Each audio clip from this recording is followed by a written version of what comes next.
Today, we are taking a short but unforgettable journey through one of Portugal's most impressive landmarks, the Mafra National Palace.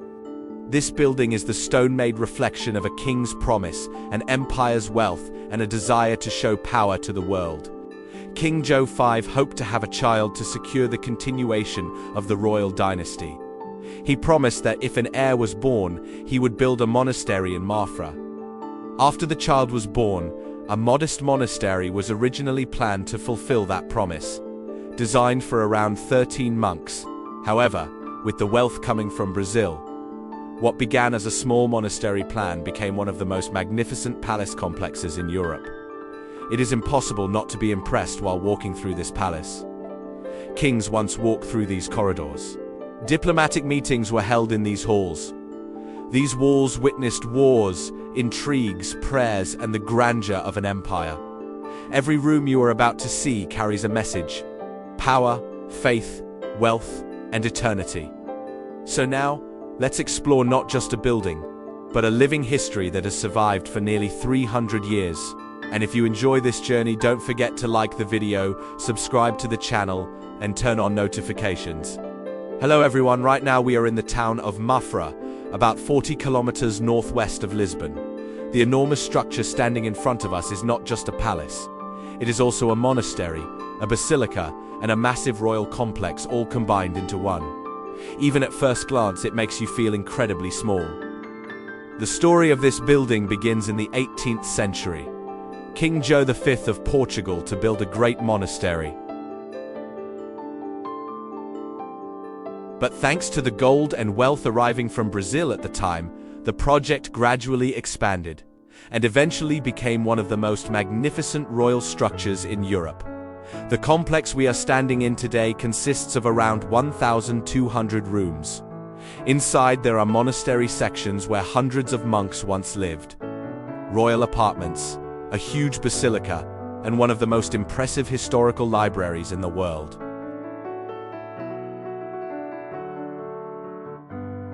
When you look at the palace architecture, you can immediately feel the influence of Italian Baroque design.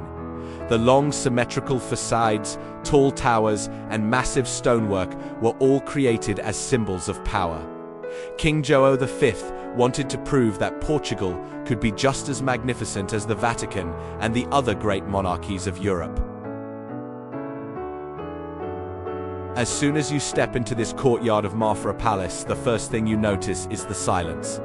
Walking beneath the stone arches, it feels as though time slows down a little. On one side, carefully arranged gardens illuminated by sunlight. On the other, cool and shadowy corridors. And above it all, the magnificent dome overlooking the entire courtyard. This is not simply a palace. It is a giant complex where royal life, religious grandeur, and the solemn atmosphere of Portuguese history all exist together. Every arch, every stone column, and every passageway seems to whisper a silent story from the past. The central courtyard where we are standing now was designed to reflect the order of monastic life. Monks once walked here, prayed here, and spent quiet moments in reflection.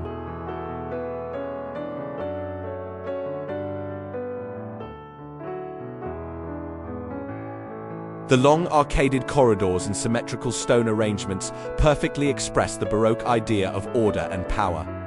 One of the most striking details about the gardens is their simplicity. Unlike the heavily decorated gardens of French palaces, these spaces feel calmer and more monastic. That is because this building was designed not only as a royal palace, but also as an active religious complex.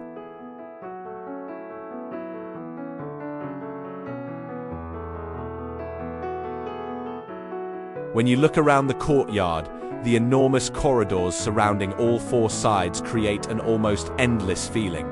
The echo of footsteps on the stone floor, combined with the silence and natural light, creates a truly unforgettable atmosphere. This part of Mafra Palace leaves a calmer but incredibly powerful impression compared to the crowded and luxurious halls.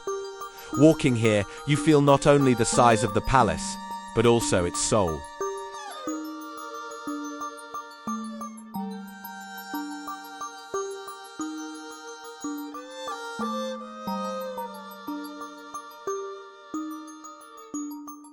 Now let's head upstairs to explore the next sections together. As we leave the courtyard and begin climbing the stairs, the atmosphere of the palace slowly starts to change. A few moments ago, we were standing in a wide open courtyard. Now, step by step, we enter a quieter, more elegant, and more fascinating world. Climbing these stairs feels almost like approaching another face of the palace itself. And the moment we step upstairs, an entirely different world welcomes us. At first, our eyes are drawn to the wall decorations, the heavy fabrics, and the classic grandeur of the palace. But the real impact begins when we look up. Because here, the ceiling is not simply a ceiling. It is a story of its own, filled with paintings, figures, hunting scenes, and details inspired by nature. It feels as though a silent performance is unfolding above our heads while we walk beneath it. After this impressive atmosphere, we enter one of the most magnificent and symbolic spaces in the palace, the throne room. The moment you step inside, the mood changes completely. The silence feels heavier, the atmosphere more formal. This is not just a hall. It is a stage where royal authority once revealed itself. In the past, royal receptions were held here, and nobles and state officials would appear before the king in this very room. For many years, the traditional ceremony of kissing the king's hand also took place here. However, in 1860, King Pedro V abolished the custom because he considered it an outdated symbol of submission. Looking up at the ceiling, your eyes are immediately drawn to the grand composition painted by Cirilo Volkmar Machado. Portugal's guardian angel is depicted surrounded by statesmen, religious figures, and military personalities. The angel protects the king and the royal family with a shield, symbolizing divine protection over the monarchy. The wall frescoes feature allegorical representations of 8 royal virtues painted by Domingos. Antonio de Sequeira: perfection, calmness, kindness, wisdom, generosity, peace, perseverance, and diligence. As in every corner of the palace, art here was not created only for beauty, but also to glorify the ideas of power and order. One of the most remarkable details in the room is the pair of ceremonial chairs. These chairs were specially created in 1775 for the inauguration of King José I's equestrian statue in Lisbon's Praça do Comércio. The north tower of the palace was reserved entirely for the king's use. Here you could find his private living quarters, reception rooms, and personal chapel. After the grand state halls, these rooms make the palace feel more personal and alive. The Great Hall served both as a family room and a reception space. Today it displays important paintings commissioned by King Joe V around 1730 for the basilica and monastery. Inside the royal apartments of the North Tower lies this small chapel reserved for the king's private worship. After the grandeur of the basilica, this room feels far more intimate and peaceful. The altar painting, created in 1730 by Inácio de Oliveira Bernardes, depicts St. Joseph the Carpenter and the Virgin Mary receiving a cross made by Jesus. The ceiling painting is deeply symbolic. Created by Cirilo Volkmar Machado, it celebrates the birth of Princess Maria Teresa. Portugal's guardian angel is shown carrying a child who kisses. The banner bearing the royal title Fidelissimo, meaning most faithful. This room is one of the most elegant sections of the palace. Inside stands a magnificent French Empire-style bed with matching bedside tables. It is believed these pieces were commissioned in 1817 from the Parisian cabinet maker Jacob Desmalter. The furniture itself has traveled across continents. First sent from France to Brazil, it was later moved from Rio de Janeiro's São Cristóvão Palace to Lisbon, eventually becoming part of Queen Maria II's inheritance. On the walls hang a large portrait of King João VI and a Rococo-framed painting of the Holy Family. The room offers a rare glimpse into the king's private world. The most striking feature of this hall is the grand ceiling composition painted by Cirilo Volkmar Machado. It depicts Afonso Henriques, the founder of the Kingdom of Portugal, surrounded by his ancestors and descendants while looking into the book of Portugal's destiny. The room was also known as the Second Throne Room, where Prince Regent Joe VI held receptions. Among the major paintings displayed here are a portrait of Queen Maria II and a work depicting the Duke of Wellington. The room strongly emphasizes the continuity and legacy of the Portuguese monarchy. We are now at Hall of the Napoleonic Invasions. This room takes its name from the paintings depicting the Napoleonic invasions suffered by Portugal between 1807 and 1813. During the French occupation, the Portuguese royal family was forced to flee to Brazil, one of the most dramatic moments in Portuguese history. The walls display battle scenes painted in 1821 by Joaquim Gregorio da Silva, Rato. These works capture not only military conflict, but also the tension and uncertainty of the era. The religious art section of Mafra Palace feels like one of the quietest yet most impressive parts of the palace. As you walk through the long corridors, you don't just see the paintings. You also feel the religious atmosphere that has lived here for centuries.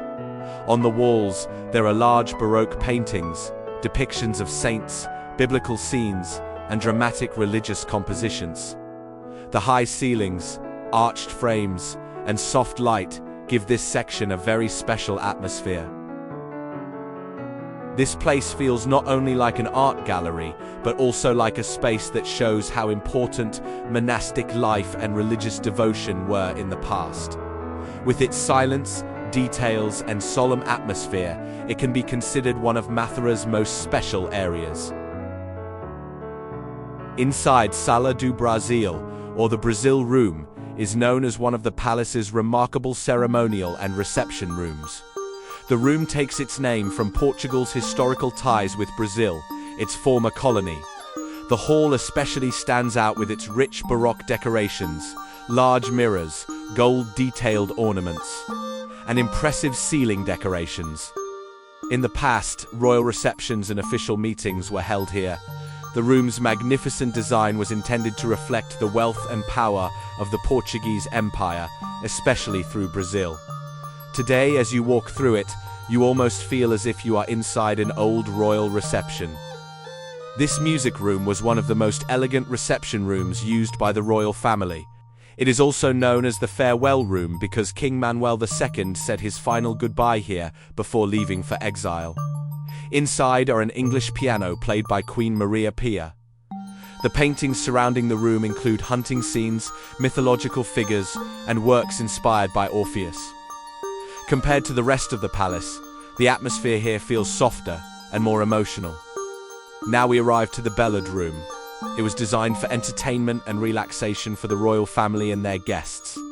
It contains Chinese billiards, a French billiard table, a snooker table, and a spinning ball game popular at the time. Landscape paintings by Silva Porto decorate the walls, bringing a peaceful sense of nature into the room. This section of Mafra Palace is one of the most striking and perhaps most surprising rooms in the entire complex. The moment you enter, you encounter an atmosphere completely different from the elegant royal halls. Instead of golden decorations and delicate porcelain, this room reflects the royal family's passion for hunting. The walls are covered with deer antlers, hunting paintings, and furniture made from antlers. Altogether, the room feels like a monument to aristocratic hunting culture. Today it may seem harsh or even unsettling to us, but during that time hunting was an essential part of royal life. It was not only entertainment, but also a symbol of power, nobility, and status. Until the end of the monarchy, the palace orchestra performed music here. After the establishment of the Republic, the room was redesigned with hunting trophies brought from the Mafra hunting grounds. The hall also contains paintings by Joaquim Rodrigues Braga depicting Prince Miguel's hunting scenes. This room was designed to recreate the atmosphere of 19th century dining halls. At that time, it was customary to eat 4 meals a day: breakfast, lunch, dinner, and a late-night supper. Now we arrive at one of the most interesting sections of the palace, the model room. The moment you step into this room, your eyes are immediately drawn to the enormous architectural model displayed at the center. In fact, the room takes its name from this detailed model of the Mafra National Palace. Honestly, while walking through the palace, you already feel how enormous the structure is. But when you stand in front of this model, you truly begin to understand its scale. Even in miniature form, this vast complex, spread across several levels and covering approximately 38,000 square meters, is incredibly impressive. Without question, the library is one of the most breathtaking parts of Mafra Palace. Covering nearly 1,000 square meters, this enormous hall is considered one of the largest single-room libraries of the 18th century. Around 30,000 volumes are preserved here. Alongside religious works, the collection includes valuable books on medicine, geography, law, architecture, philosophy, art, science, and history. The library reflects the intellectual spirit of the Enlightenment age. Now we are entering one of the quieter yet most spiritually powerful sections of Mafra Palace, the religious art exhibition. This area carries a completely different atmosphere from the palace's grand throne halls and royal apartments. The magnificence is still here, but this time, instead of power, it reflects faith and spirituality. The pieces we see are not simply decorative objects. They are historical artifacts that were once used in real religious ceremonies and have survived for centuries. Perhaps the most impressive thing about this section is this: Mafra Palace preserves not only the political power and grandeur of its era, but also the religious world and spiritual atmosphere of the time. As we continue through the palace's grand halls, the atmosphere slowly begins to change. The golden decorations, high ceilings, and royal splendor are left behind, replaced by a quieter, simpler, and slightly heavier feeling. Now we are entering one of the most interesting sections of Mafra Palace, the hospital area. At first glance, it is hard to believe that this place is actually inside a palace, because this part was designed more for functionality than for luxury. The corridors are simpler, the rooms are more organized, and everything makes you feel that there was once a real daily life here. Back then, priests, officials, and workers lived inside the palace. This hospital section was used for their treatment. So the rooms we are quietly walking through today were once places where people tried to recover, suffered, and sometimes spent their final days.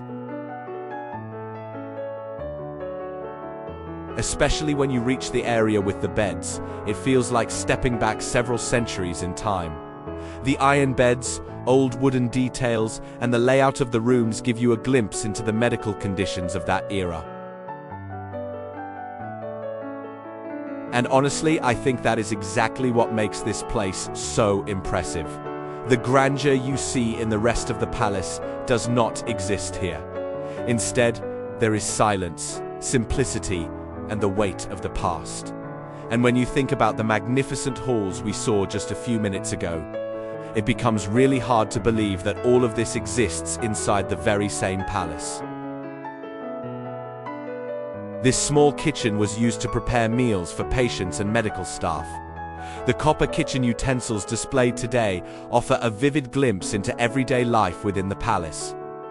Here, you truly realize that Mafra Palace was not simply a display of royal luxury, but a vast living complex. Inside were huge kitchens, pastry rooms, vegetable preparation areas, and even special royal kitchens dedicated exclusively to the king and queen. And with that, we are slowly coming to the end of our visit inside Mafra Palace. This place truly feels like much more than just a large palace. It feels like a massive structure containing several different worlds within it. On one side, there were grand halls, golden decorations, and royal splendor. And on the other, quiet corridors, hospital rooms, and the heavy atmosphere of the past. Today, we explored both the grandeur of Mafra Palace and some of its lesser-known sides together. If you enjoyed the video, don't forget to subscribe to the channel, because we are going to keep discovering places like this together. See you in the next video.